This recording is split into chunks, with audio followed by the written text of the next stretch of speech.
Maami ka po class mga kabang! So for today's video nga ay another Dayan adventure na naman, kaya bumangon ka na dyan at samahan akong gumala.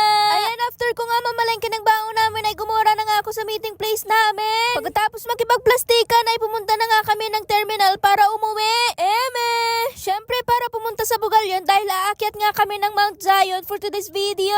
Buti nga at sa wakas nakulayan na nga itong nature trip namin na 10 million years ago pa din rowing, katawar. Kailangan pa ba lumipat ng ibang circle of friends para matuloy? Uy, wag ganon. Ayan nga at nilaban na namin itong trip na to kasi madalas na nga kaming mabad trip dahil siguro sa stress. Pero di pa nga kami nangangalahati para bang may stress ulit kami sa sobrang nakakapagod pala umakyat, katawar. Wala pa tayo sa kalahati.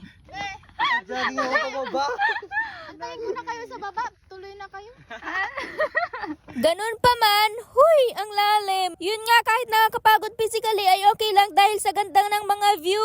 Yun nga, tuwang-tuwa na nga ang kamang na ito dahil akala ko ayun na yun pagkapasok ng gate. Pero yun pa lang pala ang simula ng paghihirap namin. Paghihirap? Pero yun nga, sa ganda ng view, kahit nauubusan ako ng hininga ay nakangiti pa rin ako. Tingin nga ng ngiti. Kung sa kaliwang bahagi nga ay itong chapel, sa kanan naman ay lakas makabagyo ng dating. Mas malamig lang talaga sa Baguio pero yung vibe same lang talaga. At dahil feeling adventurous nga ako ay nakyat ko pa rin ang isa sa pinakamataas na statue dito. Kahit medyo nangangatog na nga ang tuhod, kes. Nang pababa na nga kami ay sakto naman ang pagdating ng mga super ultra mega pro max important person naming mga friendly. Maapi ka po class mga kama.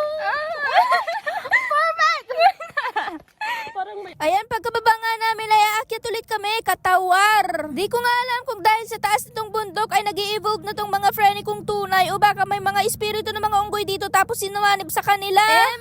Ayan na nga at sa wakas sumabot na nga kami sa pinakatuktok nitong bundok at nandito nga din matatagpuan ang pinakamataas na statue nitong Mount Zion. Grabe, speechless. Sa sobrang ganda ng view at sa pakiramdam parang ayaw ko nang bumaba. Pero yun nga, kailangan pa rin talaga bumaba kaya naman hindi na ako nagpanggap at nagpabuhat na lang talaga ako.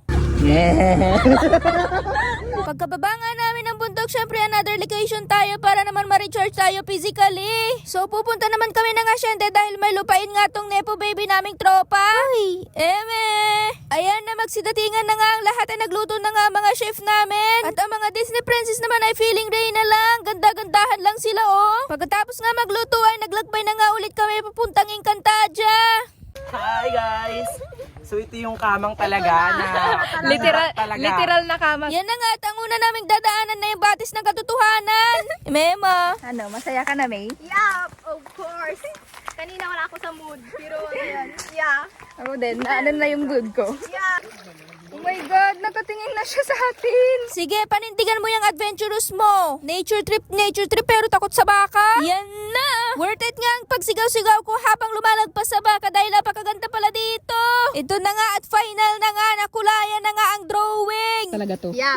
Tingnan mo oh. Naputikan pa oh. Pagkatawid nga, itinayo na nga namin yung tent for aesthetic purposes only. Tsaka nga kami nagpahinga sa labas nito. Diba? Worth it? Syempre nang nakapagpahinga na nga kami ay kumain na nga kami agad na nga naman panisin pa namin tong niluto nila. Sayang naman, diba? Di nga alatang gutom na gutom ako dyan kasi mukhang busog na nga ako kasi yung tiyan ko tingnan mo labas na labas. Bukas agad ang zipper eh. Pagkatapos nga namin kumain ay syempre hindi na namin sinayang ang oras at lumangi-lungi na nga kami.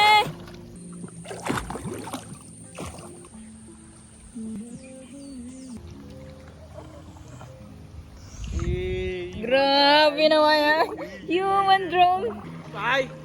Okay! Alaman talaga!